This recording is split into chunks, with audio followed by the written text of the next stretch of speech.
উপর থেকে নিচে দিকে চাপ দিবে রে, এই কবরে আমি কেমনে থাকবো? ওই কবরে আযাব আমি সহ্য করতে পারবো না। উলামায়ে কেরাম থেকে আমি শুনেছি, এই জন্য আমি কবরের ভয়ে, আযাবের ভয়ে আমার সন্তানদের বলেছি, আমারে পুরায়া ছাই বানায়া যদি সাগরে ফেলে দেয়, আমারে আমার রব্বি কারীম খুঁজে পাবে না রে। আমার ছাই বানাইয়া একবার আযাবের মধ্যে দিয়া যদি ওই জঙ্গলে ছুঁড়ে ফেলে রে, আমারে খুঁজে পাবে না।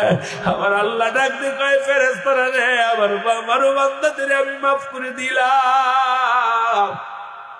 আরে কবরের ভয়ে বান্দা এই কাজ করেছে, সে ওই কবরে আযাব হবে রে, কবরে ভয়ঙ্কর আযাব হবে, আযাব সহ্য করতে পারবে না।